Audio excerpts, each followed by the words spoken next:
Okay. I think we are up. I think we're cooking.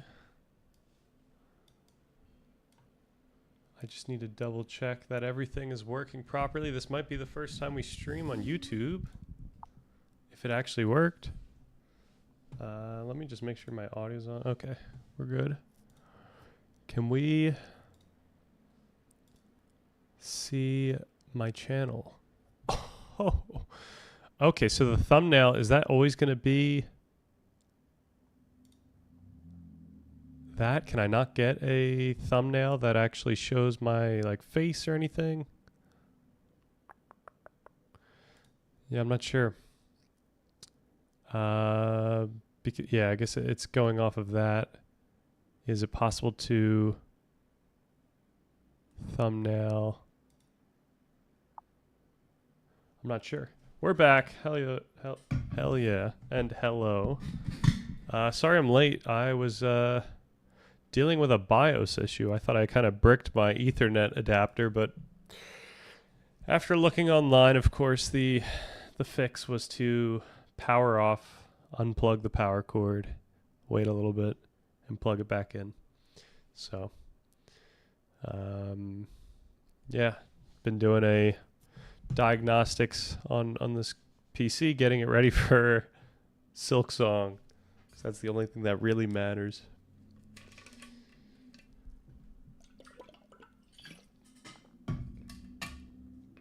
Okay, I do want to see if we can actually put a thumbnail to this, because this is kind of ugly. Can I set a screen cap of the, I should say, when using Restream to stream to YouTube, can I set the thumbnail to a screen cap of the stream instead of just my, what is this, my Restream logo? Where is it getting this channel icon? Why is this one so much less blurry? Okay, so in that case, it's probably just setting it to my YouTube image instead of just my YouTube image. Sometimes all we need is a little Silksong. Yeah, hopefully it's a lot of Silksong. Hopefully it's a big old game of fun. And a lot of dying probably. But I've come to like games like that where you just kind of have to download a boss, or you just have to keep going at it. Watch the welcome video. What did you think of that? What did you think of that? I have a question. Uh-oh. Is this a penguin related question? Because if not, I can't answer it.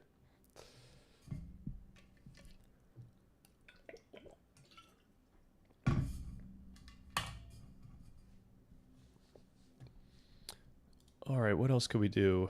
What else do I want to do right now? I kind of want to check if the Discord thing updated properly, if we are connected still to the Restream channel. Stream chat, looks like we are. What's up with the penguins? Like, I know you're using them, but why do they pop up for like 1 second each? I literally just tried doing it so that they only pop up whenever I say community or collaboration or whatnot. But yeah, it's not intuitive, and I think that's fine, you know. I want people to be asking questions. And also, chances are once the information that I said in that welcome video is not factual anymore, so like come early 2026, which is not too far away, I'll probably make another welcome video. I'm glad you enjoyed that. It was nice to actually use the information that I learned from just those few tutorials that we watched. I probably should work in watching more of those tutorials so that every single time I make a video, I know a little bit more and it's easier. I was like, oh, what is going on? This has to be an error. Yeah, no, I was serious when I said that was the plan. Also, because I felt like I made the bit and now I had to sleep in it. If, you know how they say. You could use your frame from your stream, but you have to upload it as an image yourself. What? Upload a custom image for the event. What is going on here? After the stream, the VOD. YouTube will generate a few auto thumbnails from frames of the recorded image. You can pick one or upload your own still. So we need to make a thumbnail for streams in progress, which could be fun. We can make that fun. I was surprised. I'm actually pretty stoked about this thumbnail. Can I get a bigger version? No, I can't. Oh, yeah, I can. Doing something like this where you could still see our logo, but still see my face. I think that's decent. Otherwise, good video. Thank you. Yeah, it's certainly a little scuffed around the edges. I don't know if I'm going to be able to actually like memorize something enough to just say it straight to the camera. I also don't think it... I don't like the idea of looking at a teleprompter. I kind of think it's weird when I know that the person who's looking at the camera is looking at a teleprompter. So doing this like back and forth is kind of endearing, I feel like. Kind of jarring seeing you so close up. Never knew you had a Dwayne "The Rock" Johnson vibes. Wow. Well, I don't know if that one's right. I'm probably like a third the size of that guy. But I do appreciate the kind words. For stream, I think we will just have to do like my face can't be on it because it's not going to be live. So it might just have to be something like the logo with stream in progress, something like that. Because this is pretty bad.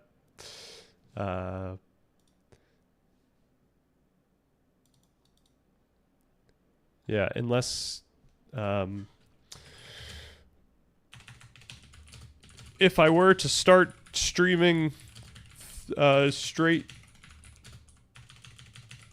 to YouTube, would I be able to set the thumbnail to be a live image of the stream? And also, is there an option to do that to a stream that's live, like through the... How do I even get to this thing? Is it up here? Is it the creator YouTube Studio, right? Right? Yeah. Okay, YouTube. Yeah. YouTube Studio, what can I do here? What can I do about live content? Content live. Okay. So how do we get this? This is what we need. I don't understand. If it has it, why can't it make it be the thumbnail? Sometimes ChatGPT takes like a really long time in the thinking mode. Alex O'Connor cover on the homepage. Oh, do we get that? Do we get a... Oh, wait, not this one. It was the actual YouTube. Yeah, the... This YouTube... Oh, maybe I've lost it. But this YouTube, I'm trying to just... We've lost all signs of Alex O'Connor. I definitely follow him here, right? Do I not? I think we should be following all the channels that, you know, we potentially would want to collaborate with or just keep up with. So, yeah, there we go.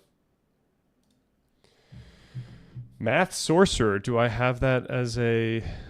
Is this a person that I should know? Math Sorcerer.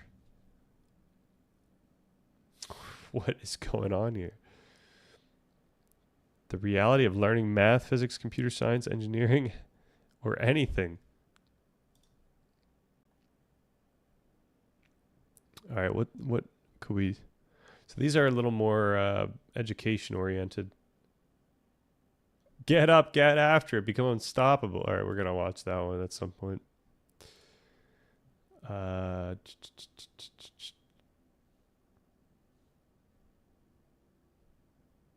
Oh, I think this is already in our... No, it's not. Learn anything or be erased from history. Yeesh.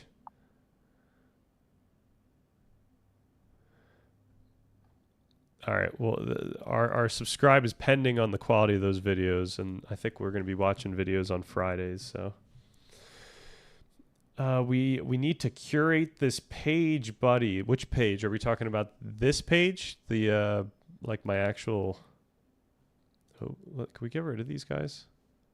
I don't know why they're just giving me straight up ads here. Let's block.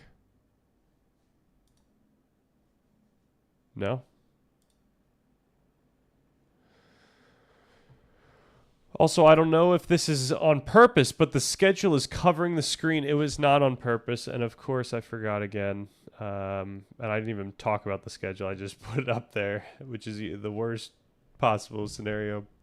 Anything to touch on there? Yeah, I think today, trying to make this to be a productive stream. Tomorrow, I'm a little more excited about going through part 2.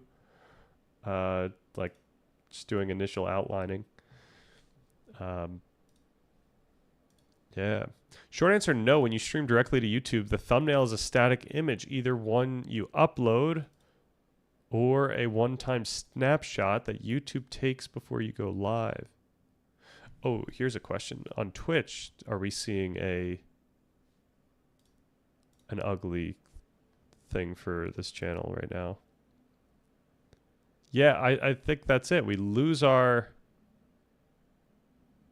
This is terrible. Like, we're losing our thumbnail on both of these platforms. I don't know. I don't know how I feel about it. To grab a frame periodically and re-upload it. That's crazy. YouTube's webcam setup explicitly says next your camera will then take a thumbnail, and the API only supports uploading a thumbnail image. There's no current frame option. It seems that on Twitch, I also now don't have an updating thumbnail, which I used to have. Is this something I can change? Because I don't think it's going to be worth it to lose that. I think I would rather just perhaps upload the stream later. The Math Sorcerer dude does look like Jeff Bezos. I do agree with that statement. I knew something was up.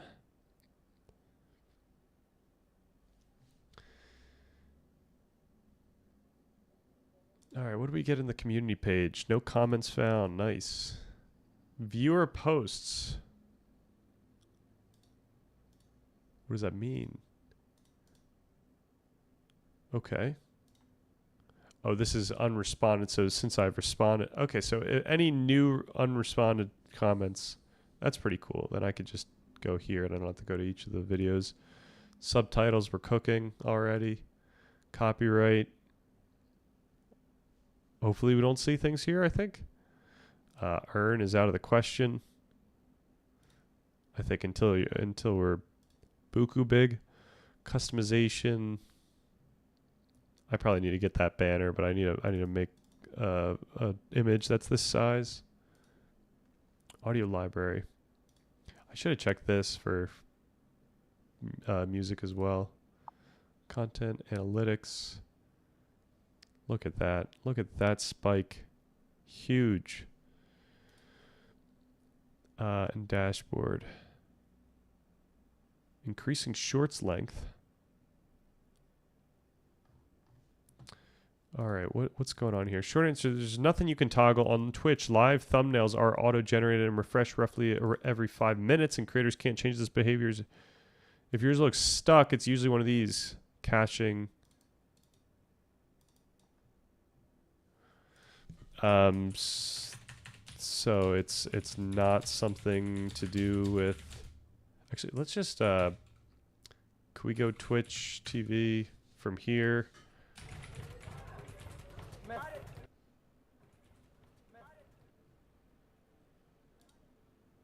Yeah, like this is ugly. I don't we yeah, like this is ugly. Oh jeez. Yeah, like this is ugly. Oh jeez. I don't think we can abide by this. This is not tenable to have a thumbnail that is empty. Oh my gosh, look at that thumbnail. Wonderful. Just penguins everywhere. Yeah, so I might just switch out of Restream. This is not worth.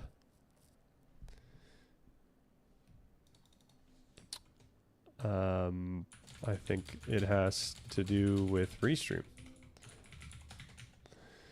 All right, let's see. Restream, Twitch thumbnail.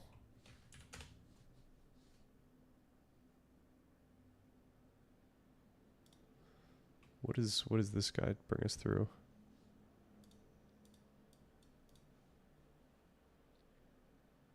Is this a Restream ad? Honest Restream video? Key. This is the URL, right? That's go to backgrounds. Is he creating a thumbnail right now? Click on the picture, the event, or the live stream when it's going. Yeah, he was. Now the last X would be Seasons with Faith.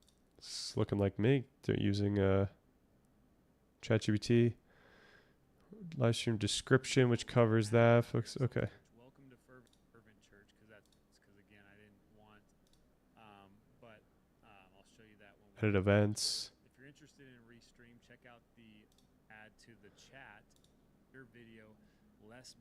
Just select all of that. Role of the Facebook, most important part. You're like, man, it doesn't work. Green key sticks.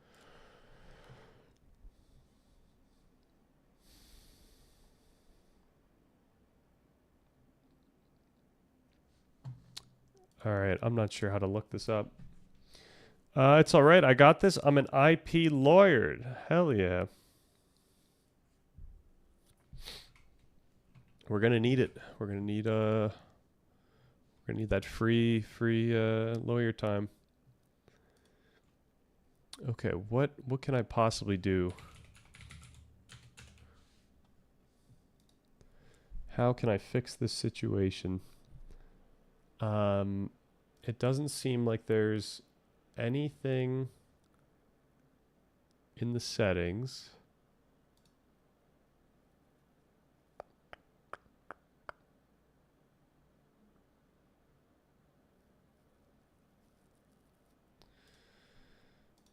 That allows me to set this up.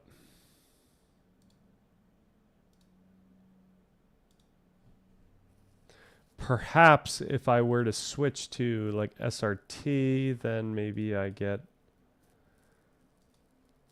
the thumbnails, but so it's giving me it's giving me literally a live view right here, but that's obviously not the same thing. And then, yeah, it's, can I click on each of these separately?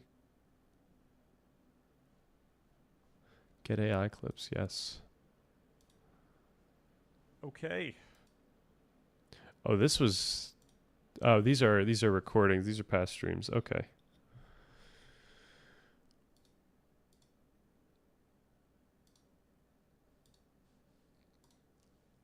Channels.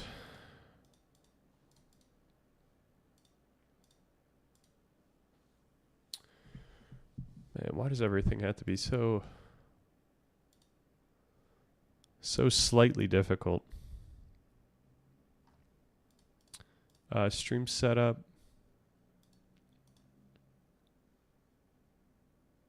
Speed test. Email settings. payments, social alerts, branding.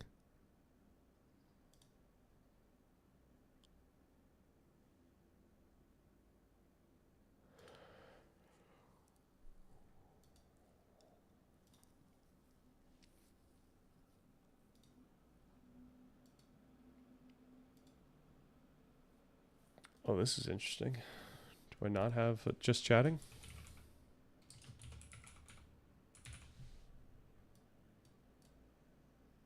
Oh, what did I just do there? Never do that. No, let's not remove.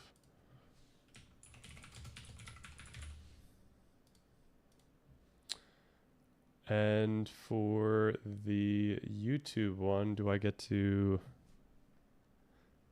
Okay, so this is interesting. The Twitch one doesn't even have like the thumbnail option. The YouTube one does, which makes sense. So the question is why is Twitch not showing a thumbnail for the stream?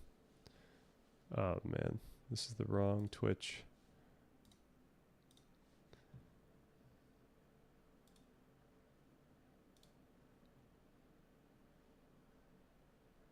Yeah. Twitch not showing thumbnail for live stream. If thumbnail image is not loading for it, it's usually resolved in 5 minutes, but it's not. First noticed this, but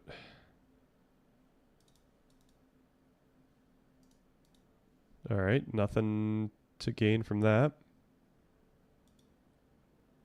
That's a different issue. Check your streaming software settings for potential conflicts, such as high B-frame values in OBS, as these can prevent thumbnails from generating high B-frames.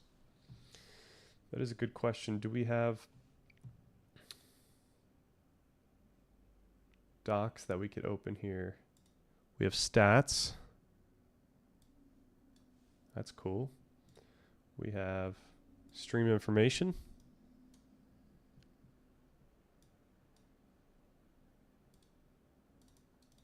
And this one does provide a thumbnail option, but that's not what we need for Twitch, I don't think. Restream channels.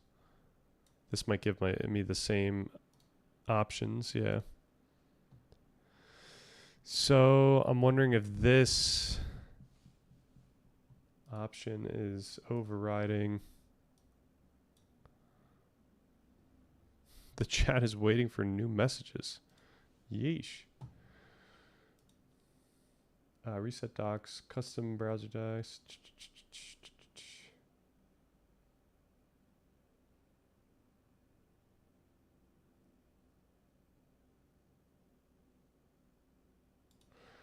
Yeah, I might just switch out of this. I don't think I care enough to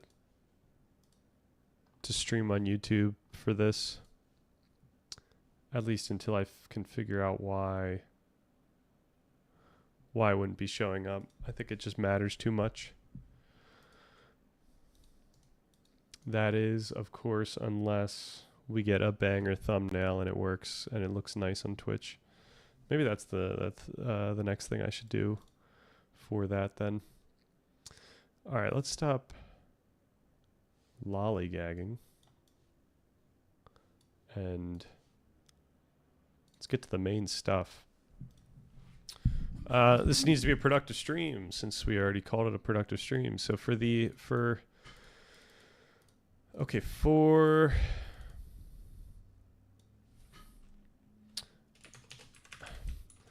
I want feedback on just part 1 of this document. Keep in mind that there is a TLDR and main takeaways version of part 1. While you can certainly look to these as well, I'm mainly focused 1S, focused on the content of the full part 1 contents. I could probably just say part 1 there. Which should be the most... Okay, I need you to answer. Here are the following questions. And then now I need to go through and find any outline. One can learn from part 1 in relation to what do you feel like part 1 actually says overall? How do you feel about the direction part 1 takes through these topics? Was that it for outline? I guess so. Are there any more pieces of feedback that you would offer? What topics are completely missing from part 1? Is there anything misleading? Are there any sections that you don't quite understand in part 1? Do you have any explicit constructive criticism or suggestions on improving part 1 generally? All right, I think we've got it. So the reason we're going through this, I should get the video. What do we have? What am I missing right now? Oh, these aren't my actual drive. Video ideas. We need to actually consider what needs to be said during this video, which I will be filming probably after this weekend. Before starting, we need to point out how, that this introduction pertains to all 3 parts of the document, right? So it's important to highlight that we will be working towards answering these larger questions. However, we currently only have part 1 completed. So once we read the introduction, read through the introduction, we will explicitly consider how part 1 fits in the full story. It will take a while to get through part 2 and part 3. I just have an intuition about how that direction will go. Okay, so then this would be something like read through introduction. Reiterate how part 1 fits in the story, fits in the contributes towards the aims discussed in the introduction. Mention that it will take a while to get through part 1 and part 2. I just have an intuition about how that direction will go. Mention that people are certainly welcome to ask questions about part 2 and part 3. And then what do we have? To modify the part 2 description. Where was that? That might have been in...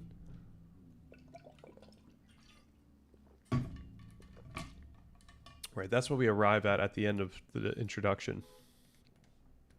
So we have this description, so we need to be a little more clear about what this is referring to. And then we want to talk about, discuss what needs to still be done with part 1. In other words, its shortcomings. First of all, we need to mention that, well, there's a lot of important information there, and I know how... Actually, I should maybe not say it that way. We need to strengthen the flow and transitions that explain how all of this information is connected. In other words, why I organized part one as I did. This will include mentions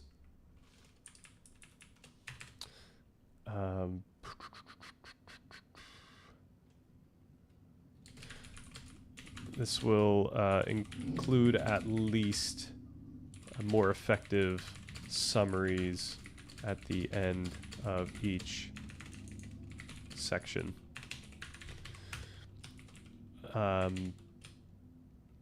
When making videos, reading through part one, I will make sure to open the video, open each section up front with the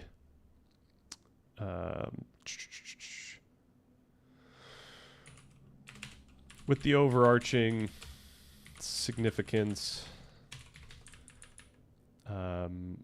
Open each section by explaining its overarching significance, so that the viewer is primed to understand why we are discussing the topic. So this is on the back of mentioning something like, I tried to make the narration of part one as exploratory,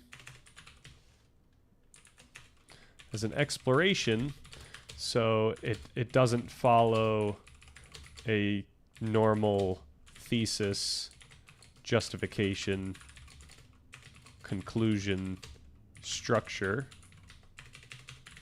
That said, ... when we make videos, I'll have to fill in those gaps because we do want the viewers of the videos to actually get that information. Okay, so I think this is all the information that I really wanted to... Oh, no, I needed to mention. We desperately need, furthermore, part one desperately needs significantly more references, as it pulls from many facets of science that I understand to be true, yet I have not done the due diligence to link each fact with some leading reference, some leading source. A significant part of this upcoming process of reading through part one will be to consider which sources are most relevant. Relevant for each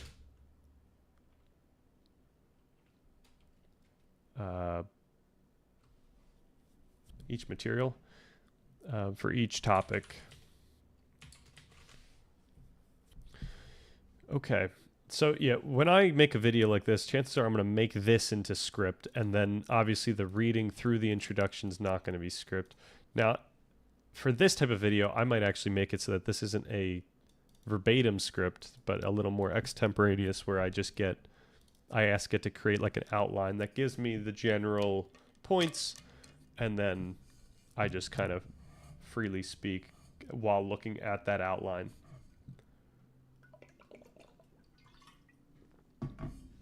Still cutting when I need to, because I will probably not get it done as perfectly as I would hope. All right. Let's actually read through this. Of course, this is an incredibly ambitious and impressive undertaking. Part 1 is a comprehensive and deeply researched attempt to build a coherent model of human experience from the ground up, integrating neuroscience, philosophy, and psychology to construct a practical framework for freedom. Here is a detailed analysis based on the questions you provide.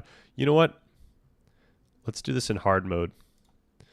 At the end of this thing, please don't overly glaze me. I need serious, honest feedback.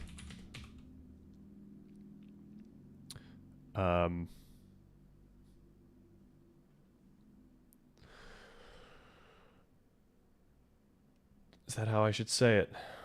Will that actually work in the way that I want it to?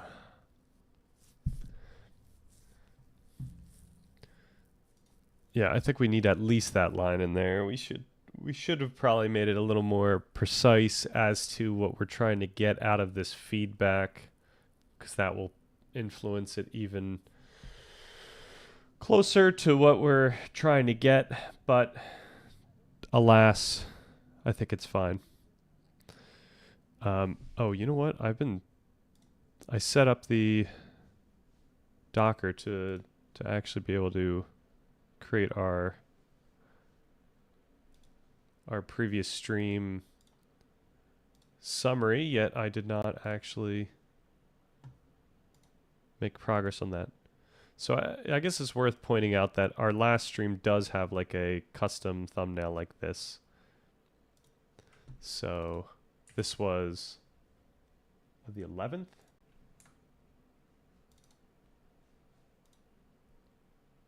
It's going to go away. Oh no, that says 8:31. Jeez. I did not see that properly. That kind of looks like a 1, but 8:31. And does it make sense that we would have not streamed one day? Why would we not have streamed one day?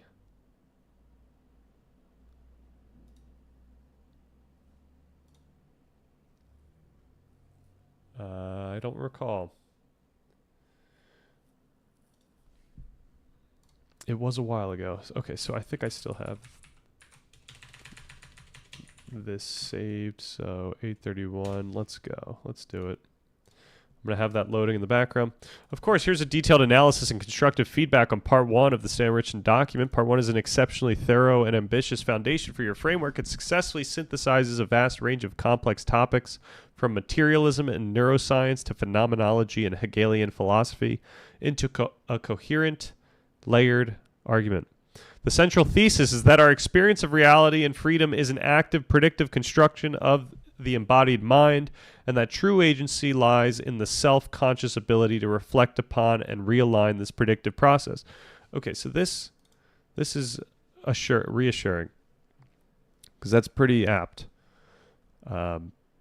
It's not like it's the takeaway of Part 1 is both very subtle and very significant, incredibly powerful, but also really simple. And you tell this to someone and someone would be like, duh. But I don't think people appreciate how much of their experience is predisposed, which is why we really stress on that topic. All right, main insights and overarching thesis. The primary insight of Part 1 is the development of a scientifically grounded, compatibilist model of freedom. It argues that our subjective world is not a passive reflection of objective reality, but an active, ongoing construction generated by our brain's predictive models. What Part 1 says overall, the document systematically deconstructs our intuitive sense of self and reality. It begins with a materialist, deterministic universe and shows how a rich, subjective world of meaning can emerge from it. The core mechanism is predictive processing, where the brain constantly anticipates sensory input. Our experience of meaning, certainty, and even our own agency is the felt emotional consequence of this predictive system working to create a coherent model of the world. So just to be a little more clear, we're leveraging this prominent theory of predictive processing as a way to conceptualize how we experience the world. Like it's, predictive processing is just a way to like put the pieces together to make sense of the underlying neuroscience, the underlying neurobiology at play. So it's like an interpretation of what's happening. And it's a pretty prominent one because it really does seem like that's kind of our brain is working in this direction towards a predictive orientation of the world. Did you eat something? Or are you responding to something I said? But yeah, I feel like when people hear something like this framing, it sounds as if like, predictive processing is it. This is the way that the world is. But really, it's predictive processing is a prominent interpretation of what we see from multiple facets of science, from biology, from neuroscience, from evolutionary theory. There's a lot going together to build up this predictive processing theory. And as far as I could tell, it's the most high-level, all-encompassing theory that I could find. So that's why we're leveraging it. Also because it aligns really nicely with a lot of the philosophy that's come pre-science, which is crazy. No, I'm saying nice. All right. Overarching thesis: freedom is not the ability to defy causality, but the self-conscious capacity to reflect upon, understand, and deliberately influence the very predictive models that generate our experience. It is a freedom of process, not a freedom from process. By understanding how our minds construct reality, we gain the ability to participate in that construction more intentionally. Missing insights: the problem of trauma. Whoa. The framework beautifully explains how a healthy predictive system learns and adapts. However, it doesn't yet grapple with how trauma can fundamentally break this system, creating rigid, maladaptive predictions that are resistant to change through reflection alone. So perhaps the thing that we need to stress upon for something like this, because when we have this discussion of freedom, like a huge theme in this is that we kind of have a conflict between your deliberate intentions and your I call them your I don't know, concerns, your habitual concerns, whatever we can describe as like the automatic stuff that's just kind of happening unbeknownst to you. So anything that's not you're unconscious of.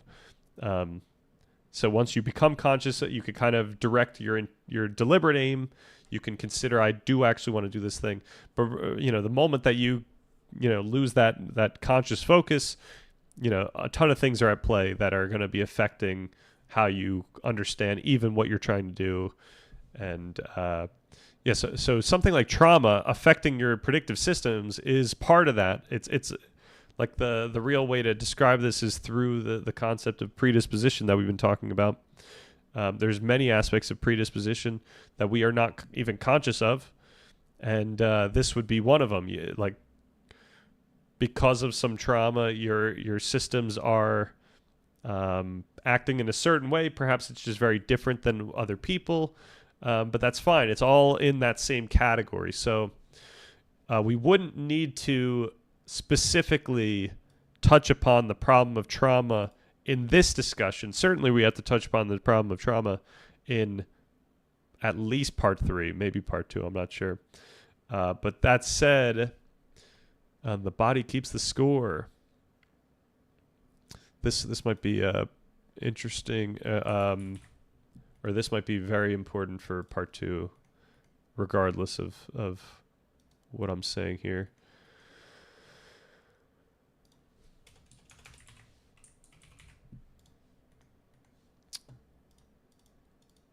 But yeah, the point is that there's a lot affecting our, you know, our predisposition. We talk about predisposition for a while. Actually, we do talk about. Do we talk about trauma at all during? I think we do talk about trauma in certain points, but perhaps we do need to make a point to talk about trauma in the sections of predisposition as that's something people might be able to intuit. Like the goal is to leverage examples that people find intuitive. So the idea that trauma can now affect how these natural processes, which you could say are genetic in some sense, like we all share, we all share very similar biology. So trauma can affect how that biology plays out. Make a point to mention trauma specifically as an example of something that affects our predisposition. Okay. Back to square one. I'm sorry, I missed your... this is a modern day Aristotle. Hell yeah, thank you. Philosophy was once ended by Wittgenstein for a second time by Stan. Yeah, hopefully this is like, obviously I think of this as both. No, I keep saying obviously. I can't keep saying obviously. Saying obviously before you say something is like completely against what this document implies. Similarly, I notice a lot of people say like they'll say something and then they'll say right, and like doing that type of thing to, it's almost as if you're just like kind of trying to placate your own conviction, but you don't know if the other person actually thinks that's right or if they understand it in the same way that you're trying to say it. So unless you say right to actually get a response from someone, it's a little weird.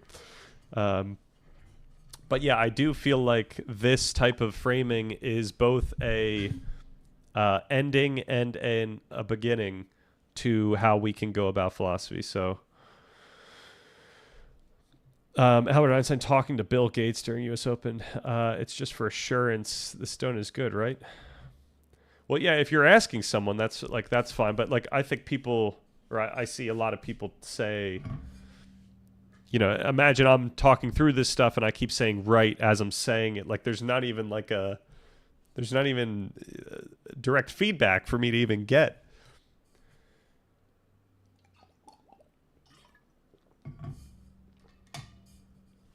So, yeah, I mean, one thing I need to work on is all these, ums and other things that fill up the space of what I'm saying usually. And I feel like right is a similar thing where it just kind of fills up space and it doesn't actually provide any communicative quality as well. Like, it's not providing anything additional that would help the other person understand something more. I guess they understand your conviction a little more. I do think also that ums and stuff are effective for timing, and I think there's a reason why people do it, even though it's in theory not great. But it's just for sure. This donut is... Oh, Stan, first of all, chill. Second of all, you are very articulate. Well, I definitely focus on trying to be articulate. All right, I'll chill down. Nothing but chill stream. Actually, I did say this was a productive stream, so these are the non-chill streams. These are the ones that These are the ones that I use the title Death Wrestling with Ogres, which is one of my favorite Succession references. Have I heard a Valley Girl talk? I think I know what you're getting at. I think you're making a comparison that makes me look pretty good.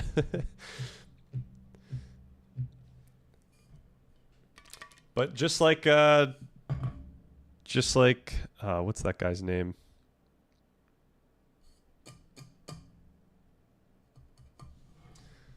Who was in True Detective season 1? What's that guy's name?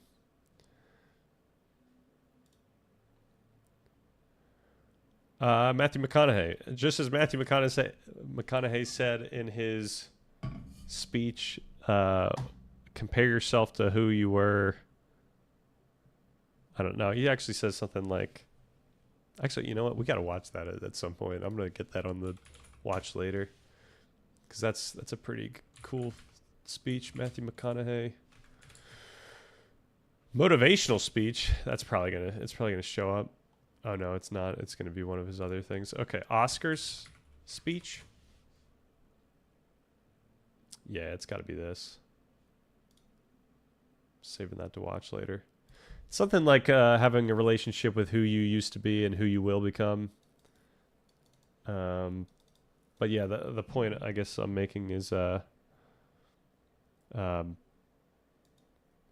always improvement to be had, and if I'm gonna have to be in the same room as some of these other people like Alex O'Connor, I need to be on point.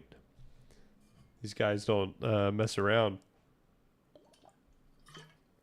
Hopefully, I can bring some levity to that room, but I also need to be able to code switch and fit in.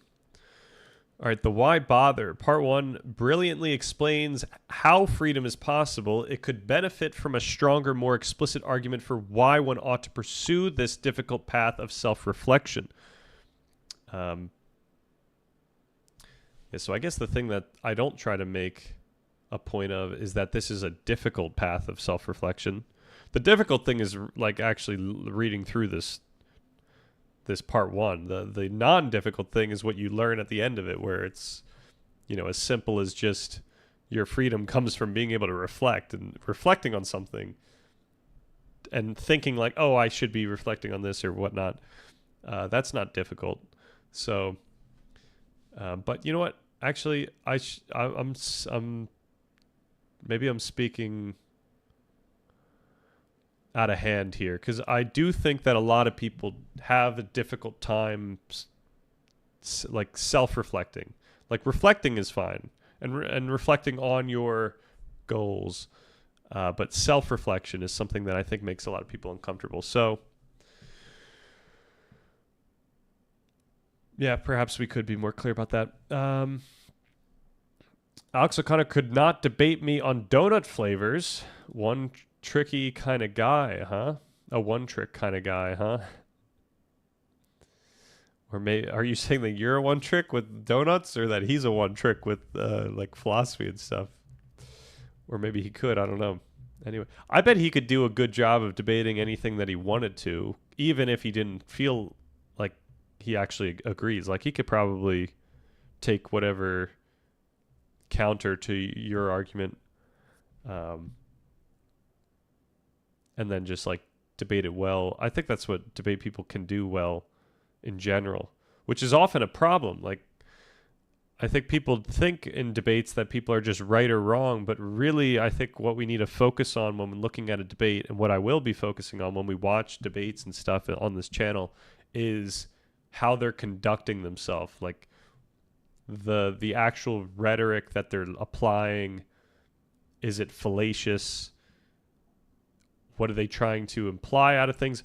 Are they being precise in their speech? Are they being ambiguous? Are they being purposefully ambiguous? All these questions are really important.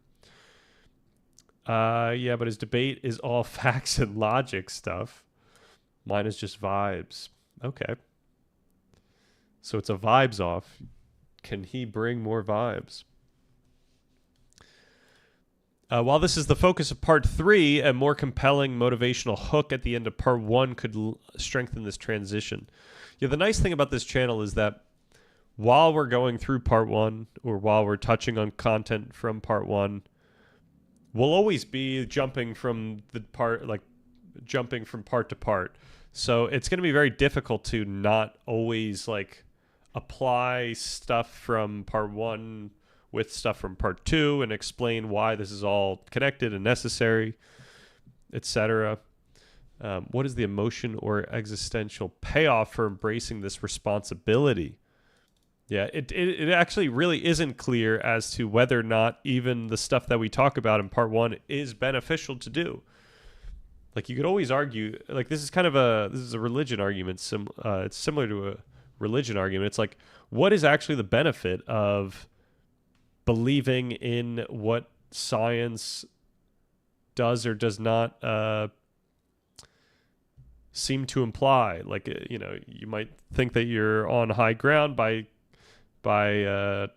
knowing that it seems like we can make sense of religion through the type of thing we do in this epilogue, where we actually make sense of it in a very in a way that where you don't actually have to believe in external deities. Science itself seems to conflict with some of the things that these deities purport, and we have more trust in the science. Like, all these things lead us to, perhaps not being religious. However, the question comes, like, what's actually the point? Like, what do you gain from knowing that truth, from having that high ground? Like, what is it? Just a feeling of certainty? Is it a feeling of, and so that's something to consider. And similarly, it's like, okay, what do you gain from actually thinking about freedom in this very, like, the way that we think about freedom in part 1, I think is really cool, because it abides by all the rules that we kind of discovered. That said, it's a way of thinking about it where you become responsible, and that might freak you out. And perhaps it's better to just kind of think that you have ultimate freedom over everything, and that you can manifest your future, and that there's not obstacles in the world. I don't know. There's always a thing to be said there. So we can only make a argument as to why bother, but we can't make a definitive, indisputed argument. Religion is actually very practical for ethics, and so I guess a similar analogy would be, is it actually very practical for you to be able to complete things, for you to believe that there aren't constraints to your freedom, and that you do have free will that is untrammeled by materialism and whatever comes from that? There's a reason why there hasn't ever been an atheist civilization where all Christians are aligned with Christianity in one sense or another. Yeah, I guess the one weird thing with that is, like, you could also say that we're all Mesopotamian religion. I don't know what the Mesopotamian religion is, but you could say that we're all Mesopotamians in that sense, in one sense or another. And so, like, it's weird where, like, we are connected with the spirituality of, like, the very, like, as far back as we can even go in terms of like religious history and spirituality. Like, we're connected with them, so it's very difficult to get out of that. It affects culture in one way or another. So like, what would constitute a civilization that was completely separated from that? And I think it's just not possible at this point.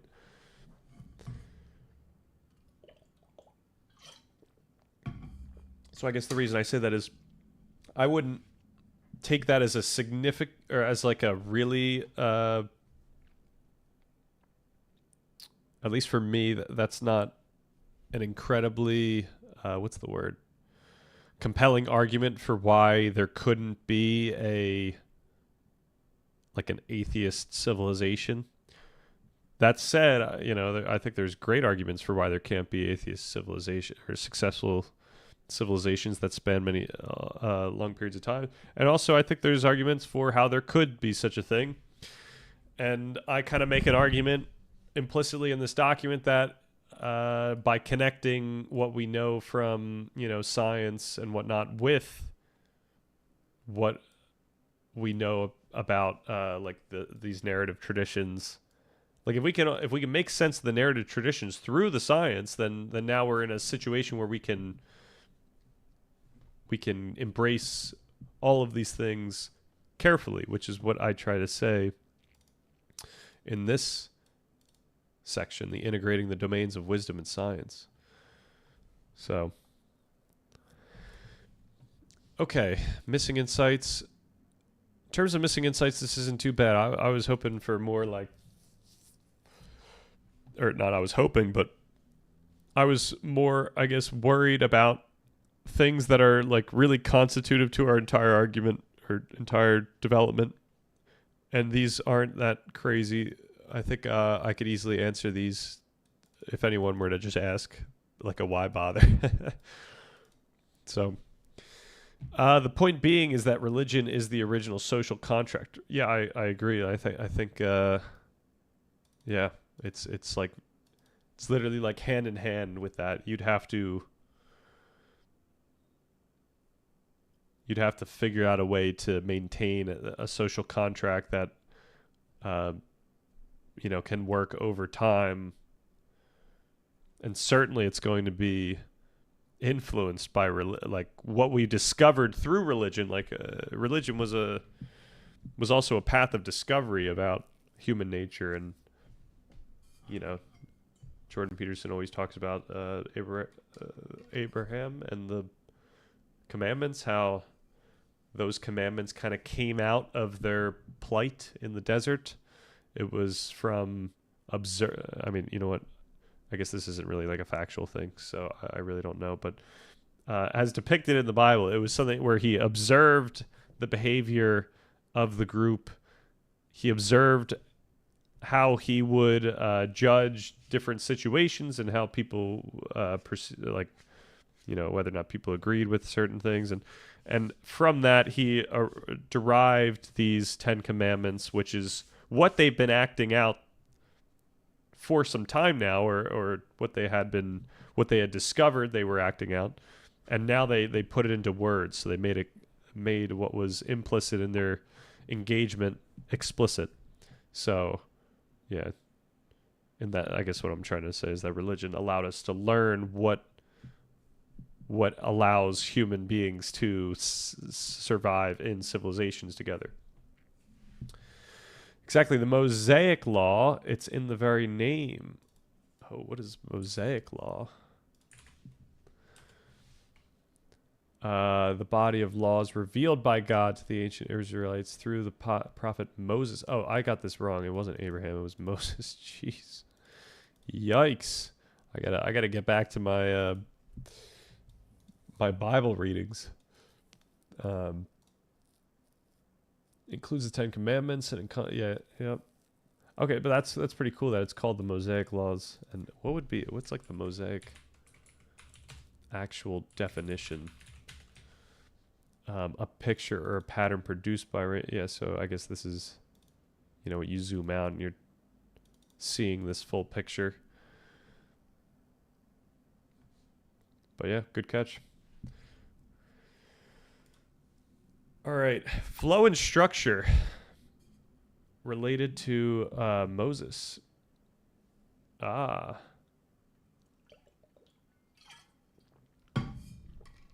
pretty cool. I did not know that. What about Isaac? Is it Isaac? Actually, I think that it literally is Isaac. I kind of remember that. Maybe I'm just making things up now, but the logical flow of part 1 is one of its greatest strengths. It operates like a funnel, moving from the broadest possible context, the physical universe, down to the most intimate human capacity, deliberate reflection. The progression is clear, systematic, and builds upon itself effectively. The beginning, the I feel like whenever I read through this thing, it gives me confidence about our flow, but it's probably not accessible enough for, like, just the random person that ends up reading this, which is why we're going to be making videos. Okay, beginning. Collective knowledge to a physical world. Excellent starting point. It grounds the entire inquiry in a shared scientific understanding before delving into the complexities of subjective experience.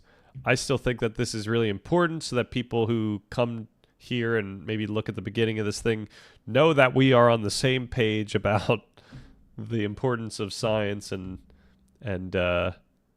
just fact in general, truth in general. Because what we do throughout this part one is pretty assaultive. We kind of assault the concept of truth, and that's usually a very controversial thing to do. So by grounding us right off the bat, we get to then explore through the very lens that we've grounded in how we can actually assault truth. Okay, middle. Experience to science of experience, shape of understanding, right? So this is like starting with, I guess now we talk about that, starting with this, going into the shaping of experience, all the way up until about here, before we set up for the more philosophical conceptualizing our understanding. The transition from the phenomenological, what meaning feels like, to the scientific, how the brain creates that feeling, is very well executed. The introduction of predictive processing is a pivotal moment and serves as the central explanatory engine for the rest of the document. All right, so then the end. I don't know why it's starting at implicit activity. Oh, but I guess this actually went to shape of understanding. So this is actually referring to... Oh, this is actually interesting, where it's connecting the conceptual interpretation of our understanding with the discussion of understanding that we have, and the shaping of experience, the formation of understanding here, which I guess makes sense. And then maybe our implicit activity, you could say, is like a very different thing. Where we are considering how we can conceptualize our own activity. So maybe that's like perhaps this is like the hump that leads us through framework of freedom. And I guess it's not including the epilogue here. I'm not sure. The end. The final sections build a compelling theory of agency on the established foundation, culminating in a clear and actionable definition of freedom. The flow here is strong and climactic. Areas for improvement: transition from structure to activity. The leap from the structure of conceptual understanding, which feels quite abstract and philosophical, to our implicit activity could be smoother. You could prime the reader by emphasizing earlier that the semantic and normative structures are not static blueprints, but are simply our way of modeling a fundamental dynamic process. Yeah, so I think let's take this. And this would happen in probably the beginning of that activity section, our implicit activity. So let's go to the to-do, find that section, and say something like, oh man, we could make it more clear here that we are now leveraging this sense of a conceptual understanding to consider how we can get ourselves into the picture. That's probably not the most direct, the most clear way of going about this. So I just want to drop this so that I don't have to keep holding on to it. Understanding to consider how we can get ourselves. It's more so that we can get our activity, ultimately our deliberate activity, into the picture. Something like that. That's kind of, it's necessary that we consider what our activity is even like before we can consider what deliberately trying to do some activity would be. Nitro Gold, welcome. Can I ask a philosophical question that I usually ask people to see where they are philosophically? Sure you can. Absolutely. Is this a test? Can I fail this test?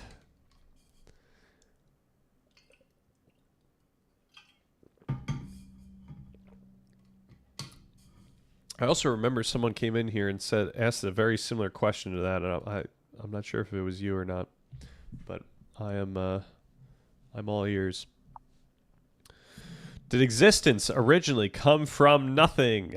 All right, so the way that I would answer that question is first to consider the semantics of what we're trying to say here, which is one, perhaps boring, but I will follow my rule. Like whenever someone says it depends what you mean by this, let's try to iterate through ways that we could think about this question. So if we're saying existence as the physical world, right? Then we have to consider what nothing might mean given the Big Bang, which is what we know about, right?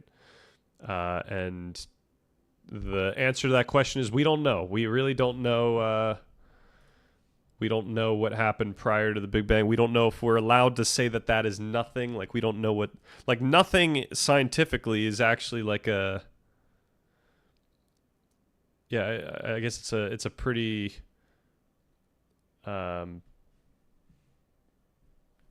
Elusive, not elusive. It's not something that's like decided upon. Like we don't kind of understand what happens at like singularities or what this nothing could be. So it's hard to answer that question in that way. We could talk about existence as experience, right? We can talk about the director, what's good. We can answer this question in the terms of existence being something like experience, and once again the question is then what do we think is nothing? And if we think nothing is like the absence of experience, then I would say yes. I think that you could answer that question that way. Then we have to consider when we're talking about experience, are we talking about like something that we kind of intuit as experience, as like human experience? And now we have this tricky challenge where evolution is pretty long and it culminates in this experience that we have. But it wasn't always that type of experience. So what do we actually think about, or what do we actually think is the line? Like, is it the limbic system where we start experiencing emotions, or, now we get into questions of like, is a fly even experiencing anything? So when we talk about existence, are we talking about the experience of a fly, or are we talking about like the type of experience that we have? And then I guess what's the only other way that we could talk about this? I guess the way that's most akin to what we talk about in the document, where semantics itself, like our conceptual understanding of what existence means, what nothing means, all of that stuff, we can make sense of it through words. We can conceptualize that it comes from evolution. We can conceptualize that it comes from Nitro Gold. Welcome, or thank you for the follow. I guess that means I passed the test. Can I post this nothing style philosophy in your subreddit? Sure, you can. Absolutely, go for it, and I'll check it out.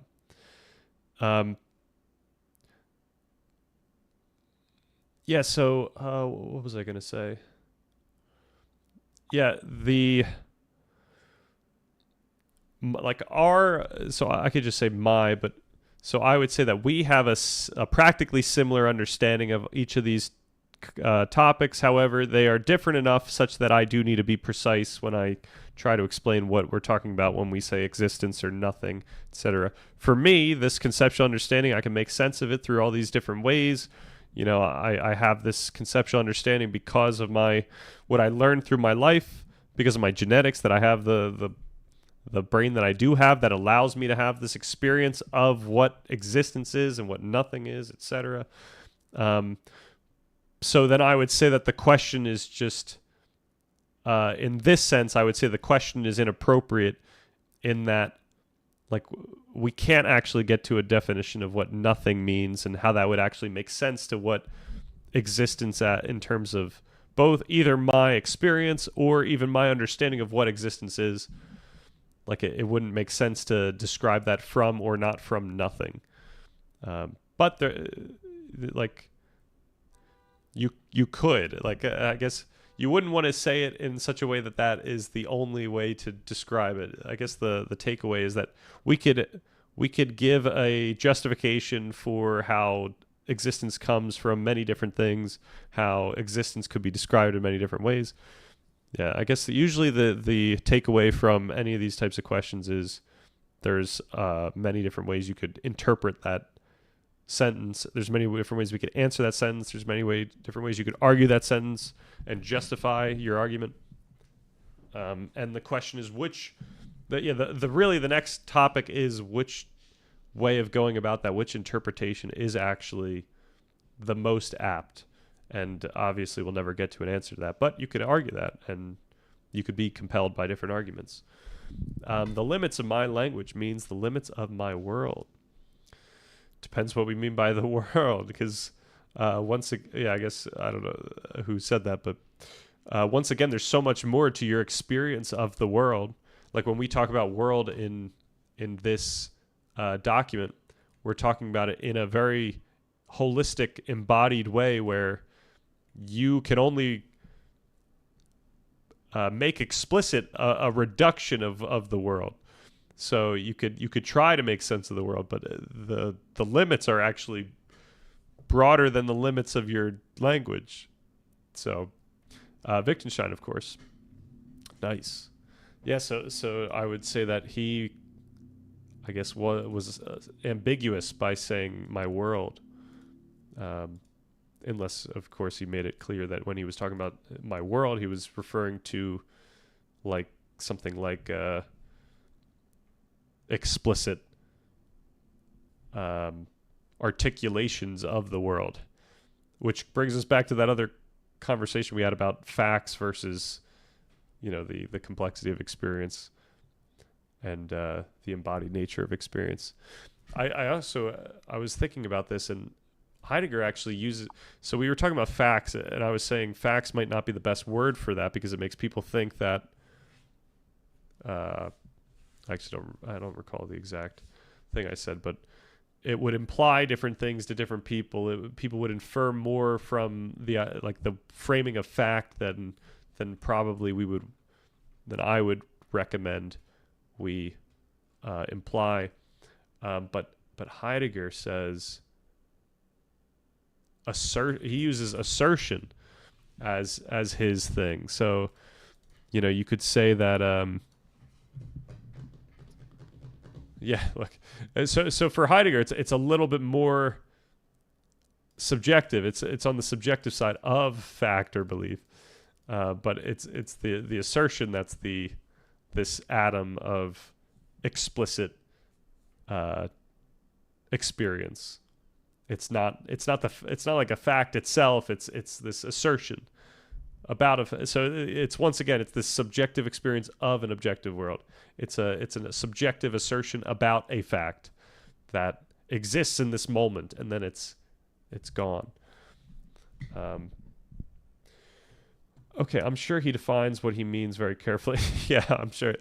I do believe that as well. Yeah, I only hear very, very great things about this guy, so I should be careful when I throw shade at the way that he words something.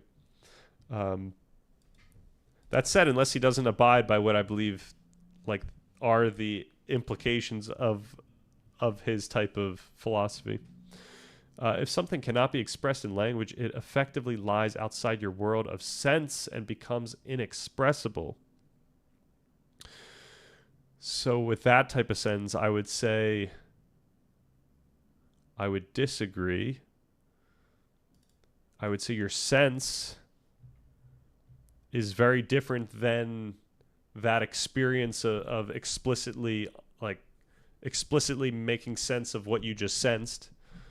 And then I would also say that expression, if we're talking communication, once again, you can express a lot more than you can make explicit in words. You know, just through facial, like, you know, your I think we talked about how I think I said how our words can reveal more than we want, but our face can reveal more than we want. So you could express a lot that you don't realize you're expressing, and it's outside of your language. Except if we talk about language as encompassing all communication that is inferred by people, then now we've just kind of we've made it so that there's only language is the only thing that there is. Language equals sense, and now we've solved the problem by making it like a non. I don't know. There's nothing to like gain from that if everything that people experience in terms of sensing is just a reflection of language.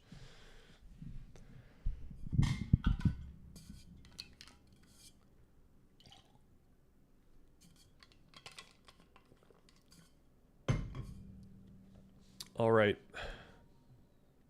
Where were we? Okay, so we got something good out of this. This would make the shift to discussing activity feel less like a new topic and more like a new lens on the same topic, right? Actually, I do want to actually take that as well. That's a great way of saying it. And no, we are right here. Placement of the epilogue. The epilogue is a fantastic and necessary piece of writing that powerfully justifies the document's methodology. However, placed at the very end of an already dense part 1, it may feel overwhelming. Consider reframing it as a bridge to part 2, or even as the introductory chapter of part 2 itself. Its purpose is to contextualize the practical tools to come, so placing it closer to them might improve its impact. There are a lot of aspects of this that I do agree with. I think the thing that keeps it there for me, keeps it here, is the fact that these types of sections, I think, very much should be kept with part 1, but they require this discussion to make these the claims that we make in these sections. So I think, unfortunately, we are stuck with keeping the epilogue as part of part 1, but it's also kind of nice to have this like epilogue thing. And I was thinking about the epilogues of the other sections, because I think we should probably do that. For part 3, I think it's going to be perhaps a little more of a concrete moral framework. Like, once again, the document really can't make too much of a moral argument on anything. But in an epilogue, maybe we could talk about which moral frameworks are pretty prominent in the space. Like, maybe we could do a survey of, you know, moral frameworks that are applicable. So, like, that's where we could kind of talk about the fundamental axioms of, like, Peter Singer's practical ethics. That doesn't make sense in the rest of part 3, but at least we could have this addendum where we talk about these things. We could talk about consequentialism, and actually we might need to talk about consequentialism and deontology as part of our main moral discussion, just because we could think about how we actually interact with the world through those, regardless of whether we identify with one or the other. So for part 2, I don't know what the epilogue would be, though. that's something I'm still kind of figuring out. And perhaps tomorrow, when we're actually going through part two's notes, we can come up with that. Or we have plenty of time for part two, so we can let that question just sit there. All right, general and specific constructive criticism. Your work is rigorous and deeply insightful. The following suggestions aim to enhance its accessibility and impact for a broader audience. The we can framing. You frequently use phrases like we can think about or we can understand. While this is effective for maintaining a speculative tone, its repetition can occasionally soften the prose. Consider varying your phrasing with more direct constructions like this perspective reveals, this framework conceptualizes, or from this view, rationality is. So the only downside of these frameworks, I should first say, like, I'm fine with considering this type of thing. Like, perhaps we are a little redundant in that framing.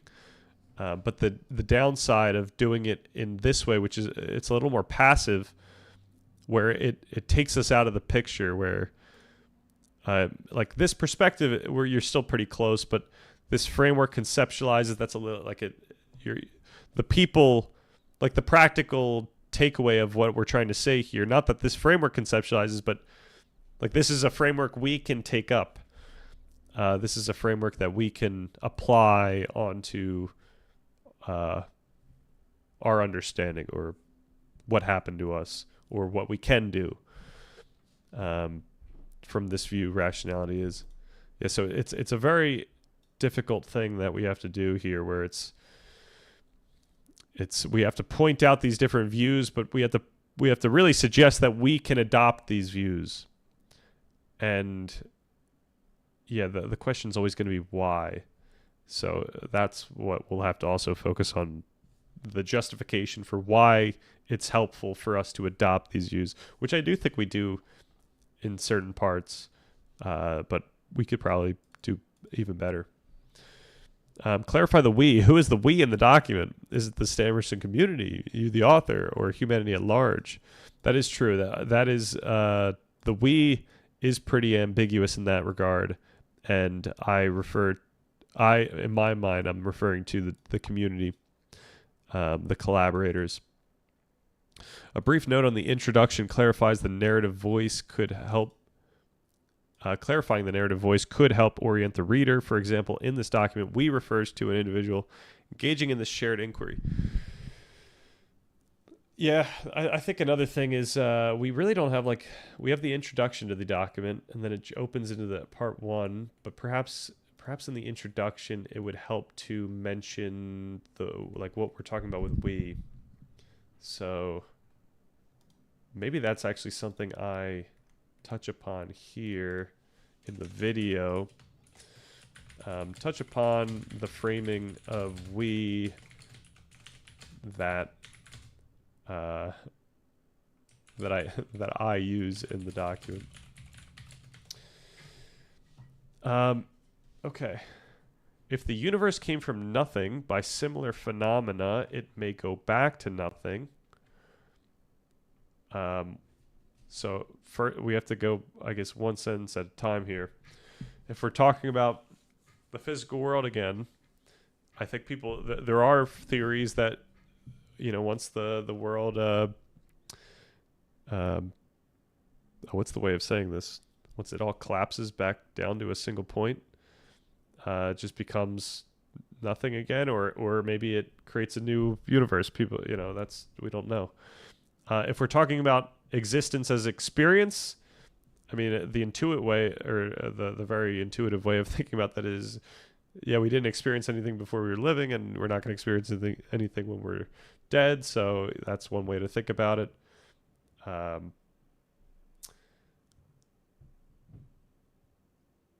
Yeah, it's. I guess it's a little more. How did this person get around this? I thought I had a good chat restriction here. Is it? Yeah, I don't know. Regardless, there's the ban. All right. By so it may go back to that. Morality may be the obligation of using our will to keep the universe from going to nothing. What do you think? I think these are. I mean, I'm not saying that there's no reason to obviously be moral or for morality to be something we strive towards, but I don't know if, like, I'm not sure what we're getting out of bringing in this notion of the universe being nothing back into the equation. Like, I think we could be a little more precise. Like, are we concerned about the end of humanity here? And so morality leads us to the end of or morality can deter or stop us from getting to that fatal extinction. Like I'm not a fan of like the highly ambiguous, high level statements that maybe sound elegant but aren't as precise as probably what we ought to be for the sake of actually communicating what we're trying to say. So morality may be the obligation of using our will to, and I would try to be more precise about what our goal is, because I think that the framing keep the universe from going to nothing is too ambiguous. The fact that I can jump off into like 5 different ways of considering what that phrase might mean is not it. In my mind, it doesn't bode well for communicating something as complex as how morality might be involved. Yeah, unfortunately, that's the stickler way I would answer that question. All right, let's bring some fun into the mix. We've got a summary to look at. What do we need?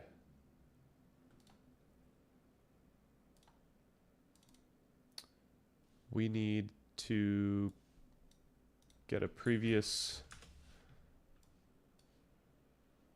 day's summary so that I can just copy the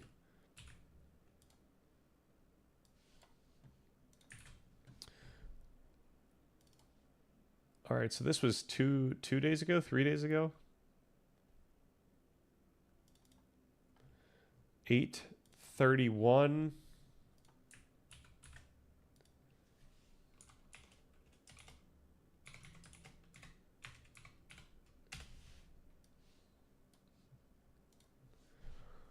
All right, I'm gonna let that one cook for a short bit.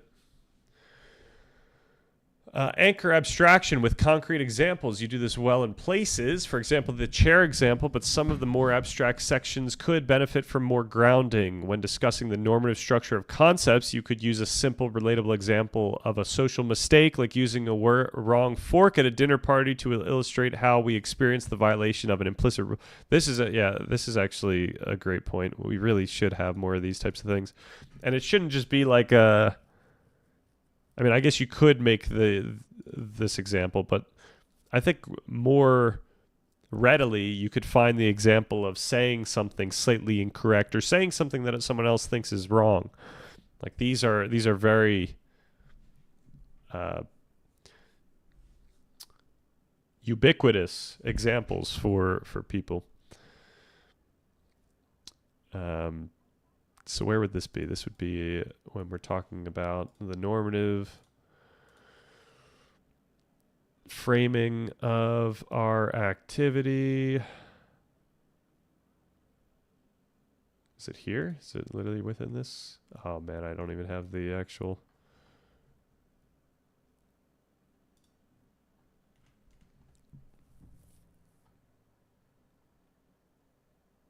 Oh, it's up here.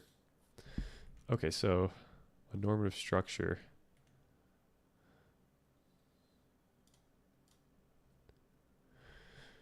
Normative. There it is. Okay, we could include more examples.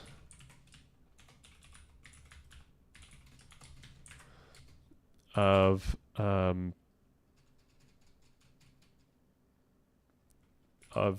social mistake, using a word in a wrong way, or saying something that someone else thinks is wrong.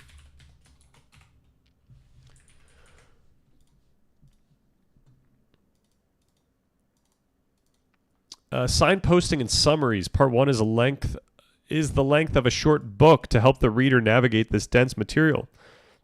Consider adding more internal signposting, a short summary paragraph at the end of each major section.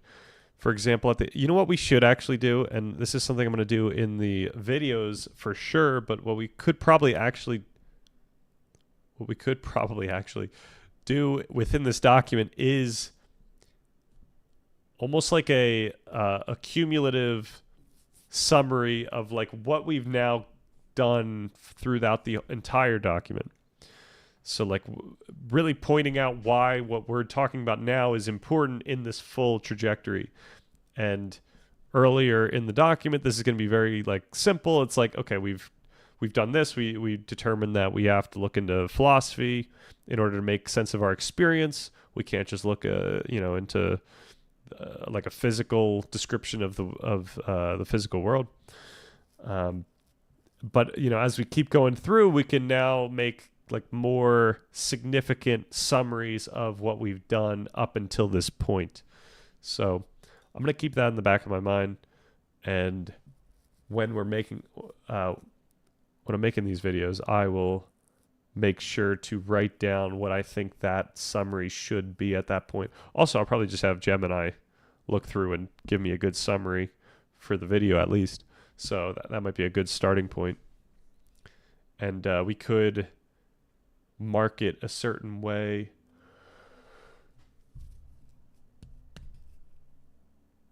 Yeah, I'm not sure how. I mean, maybe we make that be a subsection like these. I just don't know. I don't know how we would want to signpost that in a way that doesn't force us to have a bunch of new subsections in this already large table of contents. All right, clarity and purpose of sections. Overall, every section serves a clear and necessary purpose in your argument. The document is remarkably free of extraneous content. The one section that might pose a challenge for readers is the structure of our conceptual understanding. Makes sense. This is the philosophically dense section, drawing on Hegelian Brandomian ideas. A reader might wonder, why do I need to understand universals, particulars, and compatibility and consequence to learn how to be free? Yeah, that is a good point. All right, let's write something down for that real quickly before we... This is the shaping of experience. Maybe it's even making sense of experience. No, not the make. I'm sorry. This is at the end of this, the shape of understanding. We need to make a real case, a real persisting case of why it's crucial that we have a shape of understanding to leverage. Actually, maybe this is something that we would say in conceptualizing our understanding as it's really like why we would need to do this in general. Like the shape of understanding points out like, okay, we've been talking about our understanding in all these different ways scientifically, like what's the actual scientific basis of our understanding. Now let's consider the contents of like what we actually think we know and understand and connect these. But really it's here where we should probably say, okay, we're doing this so that we could actually now understand everything that's at play when we're considering what we need to do in order to reach this goal, etc. When creating a philosophy, it should be absolute, or it will probably dissolve like most other philosophies. So, yeah, let's first consider that.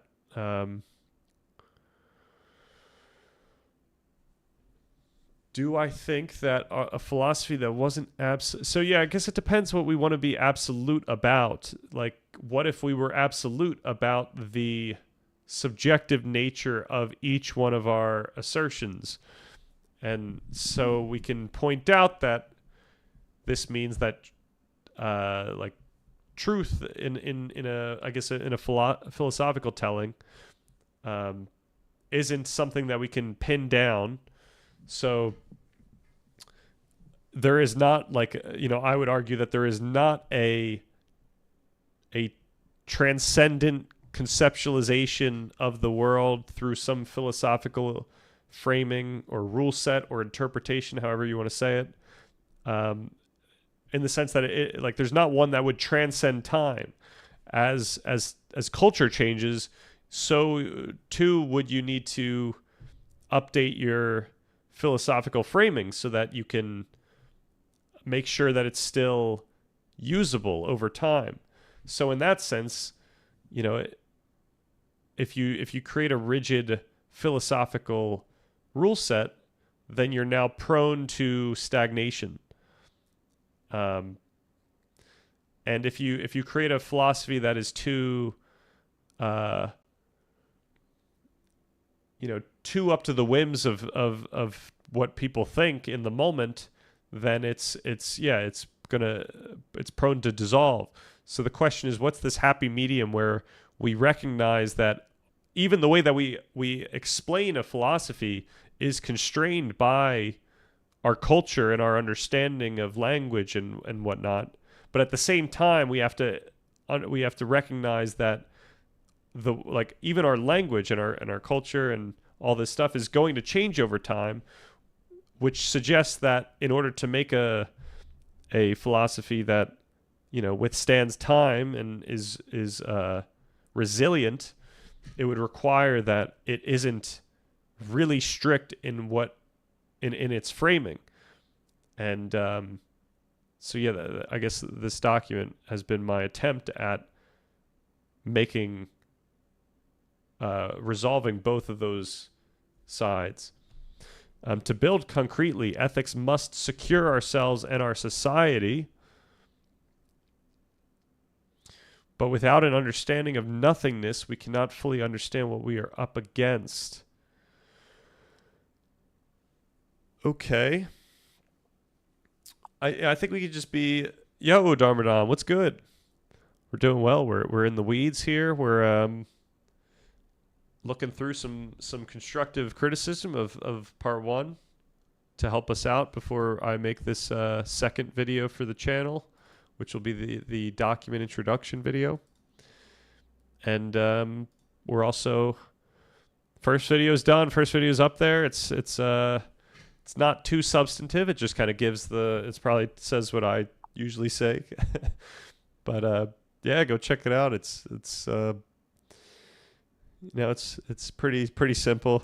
It's a little scuffed, but something nice about it. But without an understanding of nothing, I still think nothingness can be more precise here. Like, what are we actually concerned about as a society? Is it, so like when we talk about existential problems, like, it's actually very nice to get those existential problems into view. Are we, like, what are we actually most concerned about? So now we could talk more clearly and concretely about what we can do to stop it.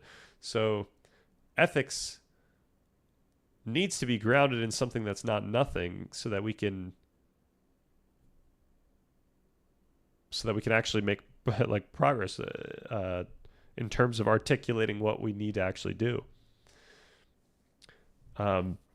If we're talking, when we're saying nothing, if we're just referring to like death or the ending, like if that's what we're referring to, if we're talking about ending, I mean, that gets us a little closer, but it still doesn't get us as close as very specific problems that we are up against, I would argue. You were never born, you will never die. Nice. Was who said that, or is that part of an Eastern teaching?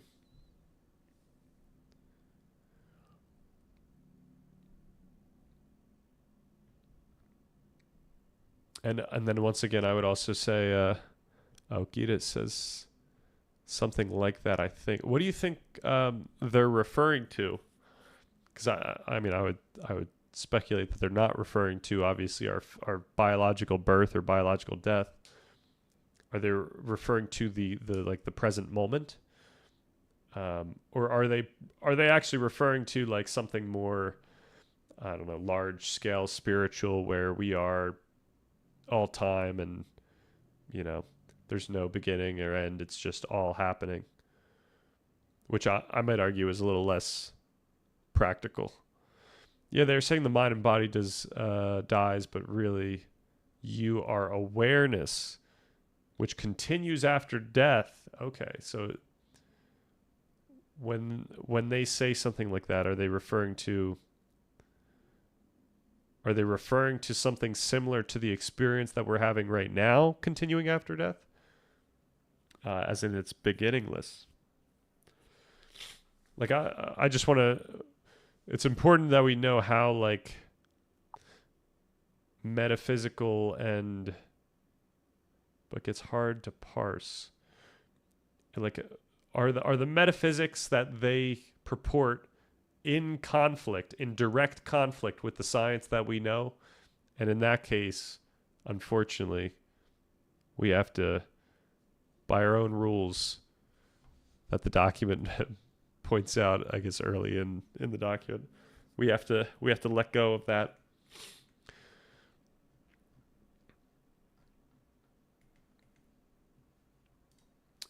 Okay, we could look at this. Oh man, we gotta rerun it. We gotta do it without Canvas so that I can actually make the code block. Reddit.com/Stan Richson. Oh man.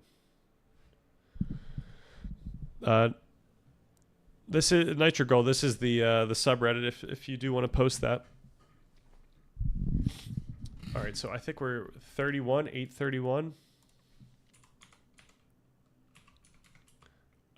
25. Stream summary. Oh man, it's got all these things in it. I gotta rerun it.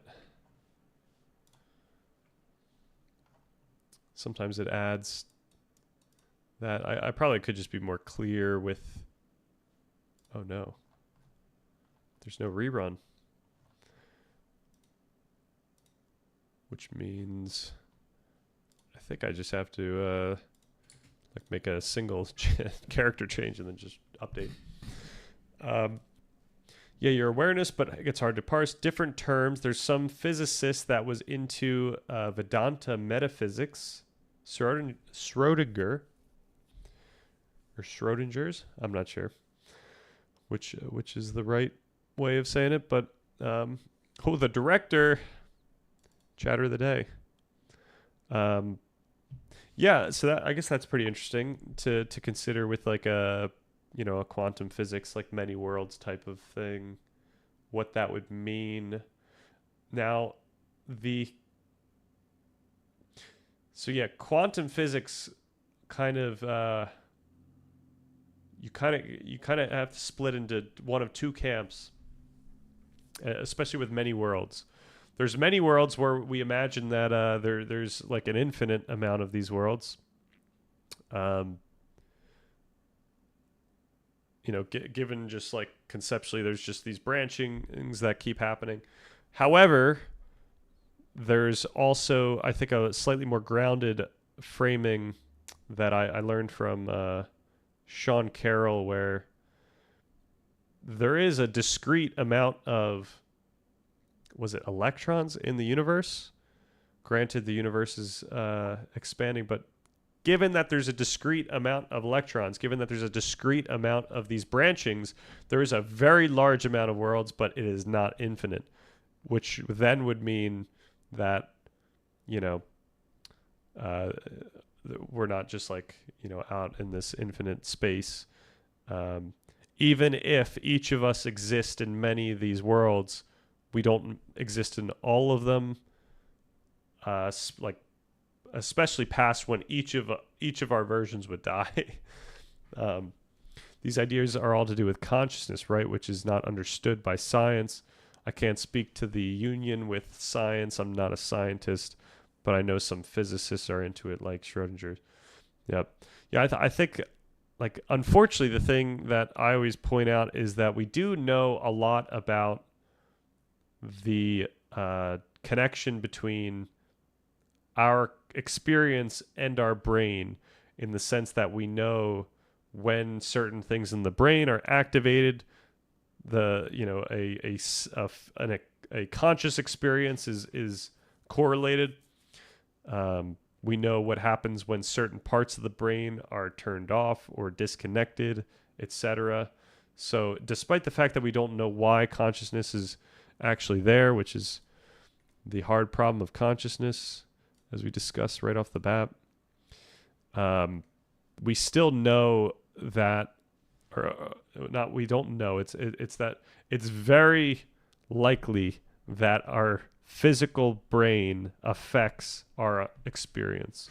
So once our physical brain is not behaving in the way that it used to, right? Like once it stops getting blood and it stops running, then unfortunately we can most plausibly assume that our experience ceases, which is, pretty sad, but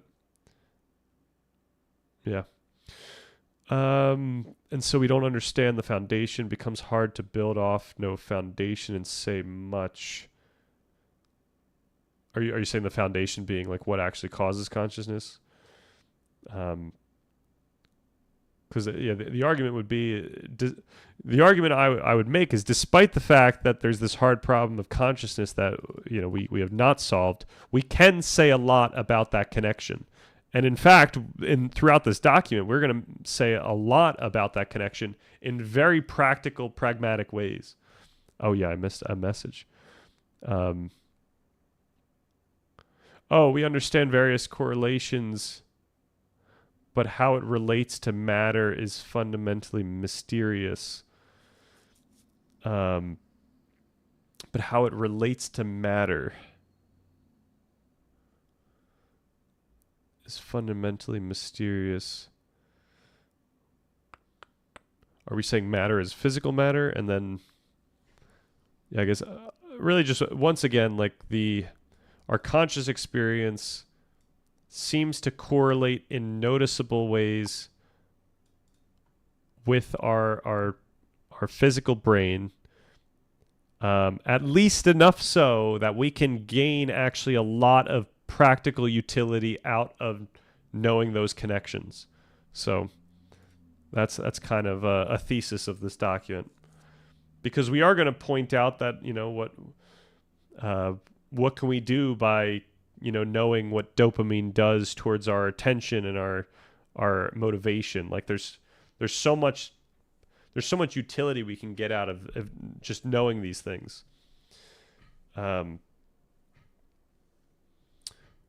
Body mind problem, I think it's called. Yep. I mean, certainly that people do want to ground themselves in knowing that full connection. But one of the other theses, I'm just going to keep saying theses, but it's really one of the other implications of this document is that it is not necessary to know that grounding, that connection in its entirety, whatever that would actually mean, in order to gain significant positive utility or positive outcome from knowing what we do know about it. And obviously this document culminates in literally knowing, or literally understanding what we can do to make our lives more, whatever it would mean for it to be more fulfilling or emotionally rewarding. All right, let me, I did already drop this. No, I need to drop this new one in there. Nice. Bots, B-roll, and a breakthrough. Here we go. What started, this was, I guess, 4 days ago. What started as a classic troubleshooting session for our streaming setup, of course, I literally started this one as a troubleshooting session, evolved into one of our most productive and unexpected poetic streams. Yes, we finally conquered the rebellious Restream Discord bot, wrestling with permissions until our cross-platform chat was seamlessly integrated. As you could see in our stream chat here, I don't know if we're going to keep this, but I think it's kind of neat. Yeah, I think it's useful. I see it like approaching the problem from two opposite ends. This is so dramatic. The bot is tamed. What did it say? The bot is tamed here? Oh, the bot is tamed. Jeez. Yeah, so I guess the thing I would ask is like what utility, like most precisely, what utility do you gain from, I guess, looking at it the other way? Looking at, perhaps I could just jump right back most specifically to considering the idea that we sense and experience the world post-death, despite the fact that our science seems to purport that we don't. Once again, and this kind of goes, this is a full circle thing, Onion Helmet, that it does perhaps provide some positive outcome in believing that there is life after death. You know, perhaps it does affect the way that you live in ways that you could say justify that thought, even if science seems to conflict with it.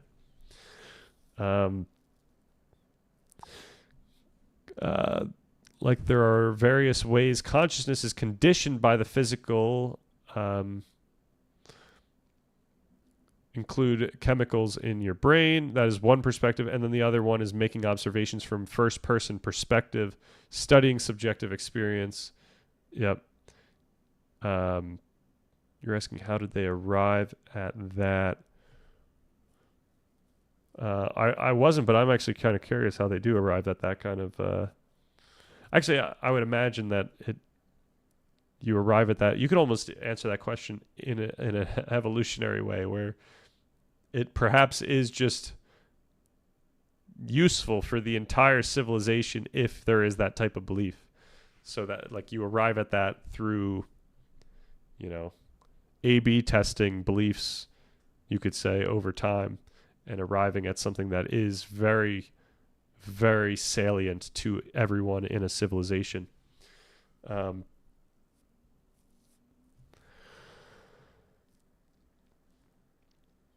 But yeah, just because there is a connection, just because there are things we know about the connection between science and like the brain and our subjective experience, that doesn't mean we know all the connections that we could possibly know, and we're certainly learning more. And yeah, there's more to be gained from that. There's, as we argue in our epilogue, there's much to be gained from philosophy and narrative, which is perhaps specifically looking at the first person view and then considering what that might imply about, like, you know, like what can we actually do with this? So I kind of frame it in a way that our like narrative and religion and philosophy can provide us with perhaps powerful hypotheses that then require scientific rigor in order to justify perhaps the ramifications or the practical takeaway. So it's literally a social contract, right?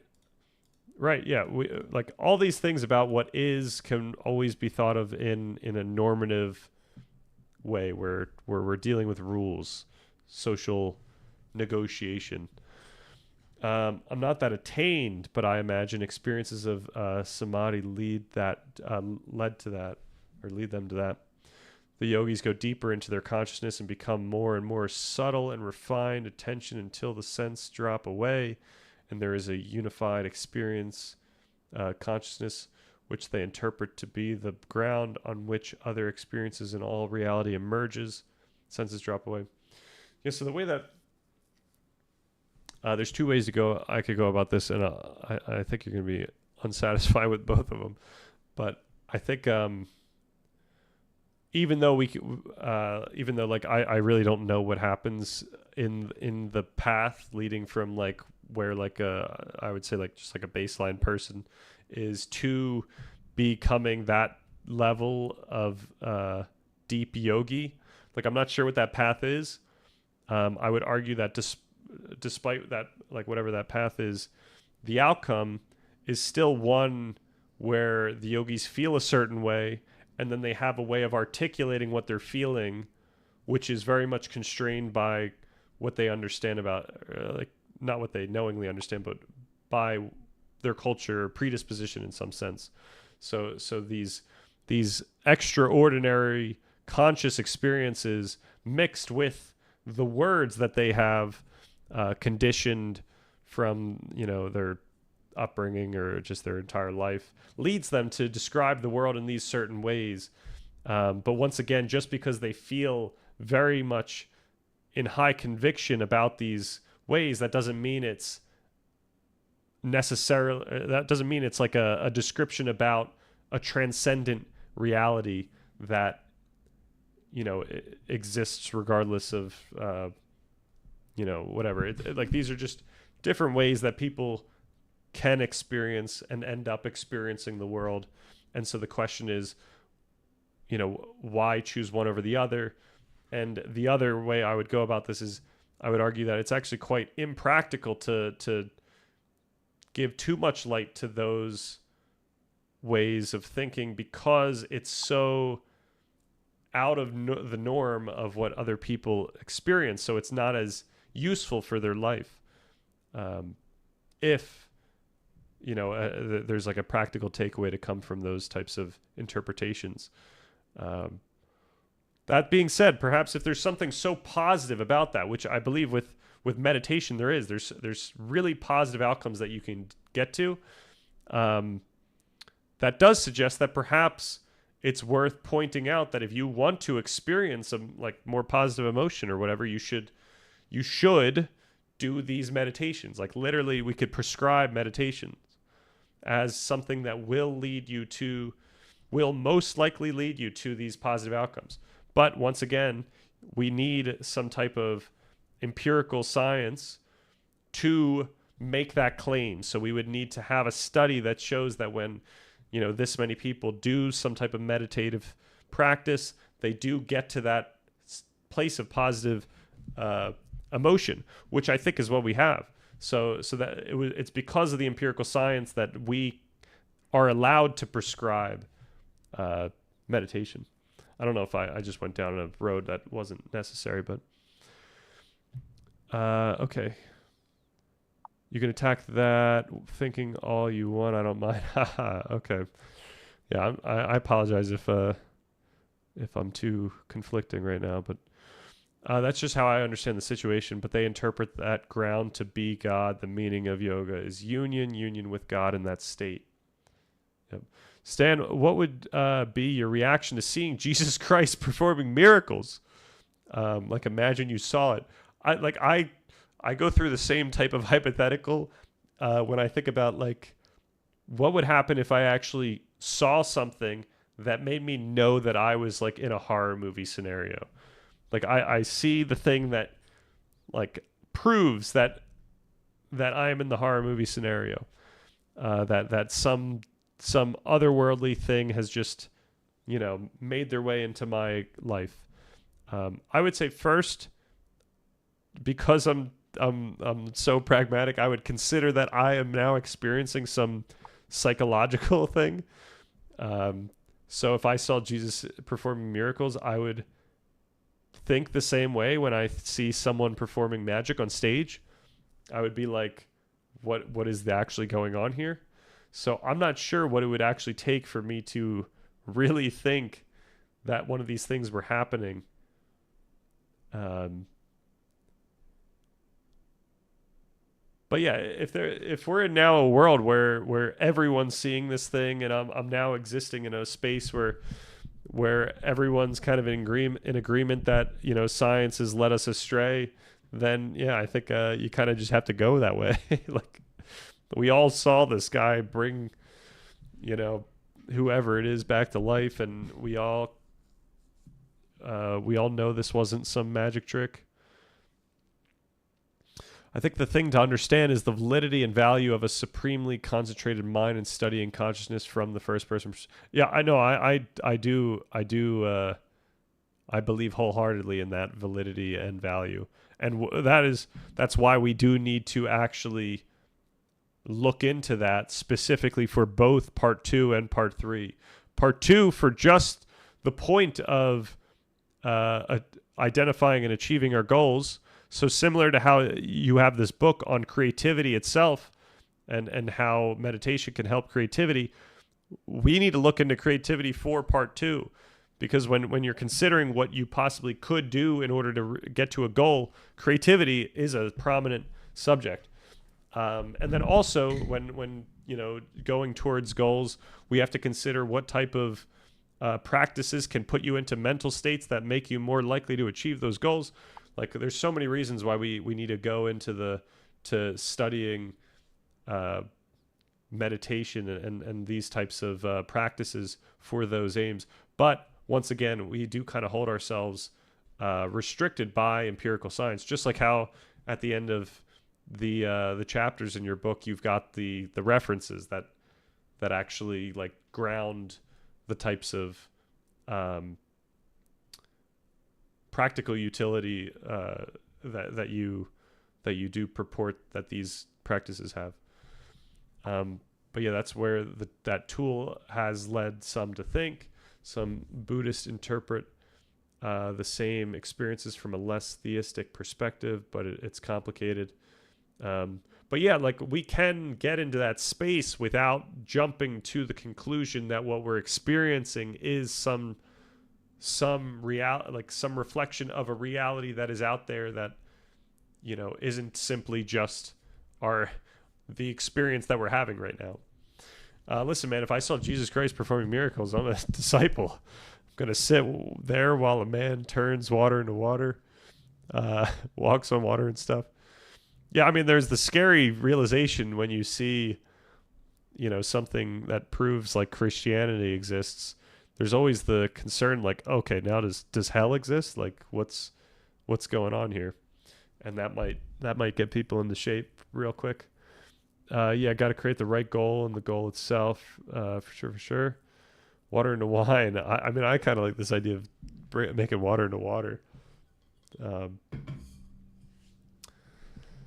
Okay, what do we got? 2 hours. All right, let's read through this. Let's read through this guy, and then I think I'm going to call it for the day, and then we can continue where we left off in our next productive stream, which would be next Tuesday, because this weekend's not going to be productive, except it is going to be productive in the sense that I'm going to be absolutely dicing enemies in Silksong.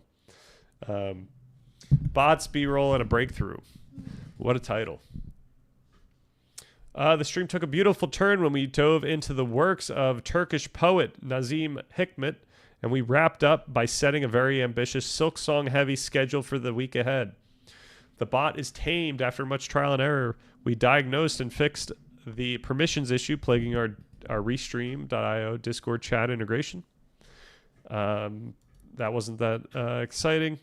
The YouTube channel launched. This is kind of exciting. We published first video. This involved a full workflow correcting the auto-generated captions for clarity and accuracy with Gemini's help, adding a channel trailer to greet new visitors, and crafting a pinned comment to kickstart the conversation. An impromptu poetry reading. This was really nice. On a wonderful suggestion from chat, we took a detour to read and discuss the deeply moving poetry of Turkish writer Nazim Hikmet. This beautiful, unplanned segment explored themes of life, impermanence, and gratitude. And then the Silksong schedule. Jam-packed week. Nothing but Silksong starting on Thursday.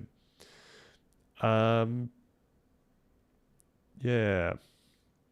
Sometimes the most frustrating problems have the simplest solutions. We spent a significant amount of time wrestling with a complex bot integration, assuming the issue was deep within the software's configuration. The reality, a single overlooked permission setting. The takeaway is a classic one. When you're stuck, take a step back and question your most basic assumptions. This also pertains to the fact that I was having that Ethernet issue before the stream, and the fix was actually just to unplug the PC from the power cord. Before you drive into complex diagnostics, double check that. Yeah, because I was literally installing new. I was updating my BIOS. I was doing so much. Okay, chatter of the day: the director. Tonight's award goes to the director for an absolutely stellar contribution that changed the entire tenor of the stream. By sharing the work of poet Nazim Hikmet, they prompted a beautiful, thoughtful, and deeply human diversion from our technical troubleshooting. It was a perfect example of how the community brings unexpected depth and richness to our discussions. All right, highlights of the day: the integration breakthrough, the 480 confession in a moment of hilarious self-discovery. I realized and admitted that my webcam has been misconfigured and running at a scuffed 480p for the entire past year. Tonight marked our glorious debut in full 1080p, a fix that was both embarrassing and a massive upgrade. Fable of Fables. The live reading of Nazim Hikmet's poem, Fable of Fables, was a standout moment. The simple, elegant progression, adding the cat, the sun, and life itself to the scene, only to describe their eventual departure, was unexpectedly powerful and left a quiet, reflective mood in the chat. All right. You could be a desalinator. Make a bag with water to water. That would actually be pretty incredible. If you do that, that's you gotta make a video on it or something. We gotta watch something here. LMAO, the 480p incident. It really was an incident. All right, quotes of the day. I realized the 480p version of my webcam has been running for a year now, the entire time, and then I just didn't have it configured to actually use 1080p. It's pretty embarrassing. That streamer money coming in clutch. That was referring to the Silksong GPU that I'm going to be using. It's good to be alive. Stan Richardson reading from Nazim Hikmet's Fable of Fables. The channel's ultimate purpose to help that one lost penguin. I think I was reading the summary of the previous day, but if we can keep up a string where every single day we have this one quote, that would be kind of sweet. Wait, Stan Richardson gaming stream, WTF? Yes, I guess just if anyone else didn't see, coming Thursday, we're doing a Silksong stream in the dead of morning, and then also throughout the day. But then every day I'm going to be doing these streams at really weird times, except for Saturday. I think I'll do another stream like midday, and then Sunday I'm pretty much streaming all day, trying to get as much done in that game as possible, so that I'm not fiending for it too hard afterwards. We got to get back to productive stuff after the weekend. All right, key concept, Discord, permissions, YouTube channel customization, Nazim Hikmet. Okay.